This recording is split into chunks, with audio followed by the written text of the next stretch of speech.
இனி நம்ம வீடியோவில் Indian bike driving 3D trick part 9 தான் பார்க்க போகிறோம். இதான் நம்ம போட்ட ட்ரிக்லேயே லெஜெண்டரியான ட்ரிக்கு. அதனால் இது வீடியோவை போட்டிருக்கோம் ஷார்ட்ஸாக போடாமல். இந்த வீடியோ பிடிச்சிருக்குன்னு உங்களுக்கு நான் நினைக்கிறேன். அதனால் வாங்க வீடியோக்குள்ளே போகலாம்.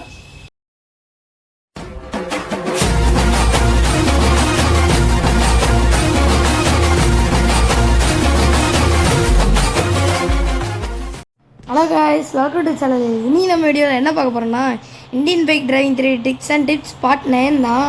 பார்ட் 9ல் என்ன பண்ண போகிறோன்னா அண்டர் கிரவுண்டு ஸ்விம்மிங்னு சொல்லிட்டு இந்த ட்ரிக்கை கண்டுபிடிச்சிருக்கேன். இந்த ட்ரிக்கை பண்ணுறதுக்கு நீங்கள் சைக்கிளையும் ஜெட் பேக்கையும் ஒரே இடத்துல கொண்டு வந்து நிற்கணும். இந்த ட்ரிக்கை பண்ணுறது கஷ்டம், அதனால ஃபஸ்ட்டே ஸ்பான் பண்ணிட்டேன். அப்புறம் சீக் கொடுத்தப்பா போட்டு அதுக்கு டைம் ஆகும். எங்கடா தூக்கி போட்டிங்க. சிம்பிள்.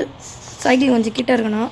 ரெண்டும் சேர்த்து கொடுத்துட்டிங்கன்னா என்னடா ஆச்சு ஒன்றுமே ஆகலடா அப்படின்னு நினச்சிங்கன்னா ஆஹா இதுக்கு மேலே தான் ஆட்டமே. பக்கத்தில் ஒரு குளமே இருக்குல்ல, இந்த தண்ணிக்குள்ளே போய்க்கோங்க.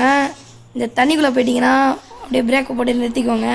தண்ணிக்குள்ளே நல்லா ஆழமாக போய்ட்டு இறங்கிட்டிங்கன்னா ஸ்விம் பண்ணுவான். அவன் உடம்ப சுற்றி ஏதோ க்ளோவ் ஆகும். அது நிறைய பேருக்கு தெரியாது. சில ஃபோனில் என் ஃபோனுக்கு வருது, க்ளோவ் ஆகுவான். அதுமாதிரி க்ளோவ் ஆகிட்டே போய்ட்டு இருக்கும்போது கொஞ்சம் கொஞ்சமாக வெளியே வர வைங்க. வெளியே வந்துட்டானா வெளியே வந்தோடனே அண்டர் கிரவுண்டில் ஸ்விம் பண்ணுவான். இந்த ட்ரிக் எப்படி இருந்துச்சுன்னு நீங்கள் சொல்லுங்கள். இந்த ட்ரிக்கை பிடிச்சின்னா லைக் பண்ணுங்கள், ஷேர் பண்ணுங்கள், சப்ஸ்கிரைப் பண்ணிடுங்க. அண்டர் வாட்டர்லேயும் தனியாக இருக்குது. இப்போ இந்தியன் பைக் டிரைவிங் 3D கீழே ஃபுல்லாக தனியாக தான் இருக்கும் போல கைஸ்.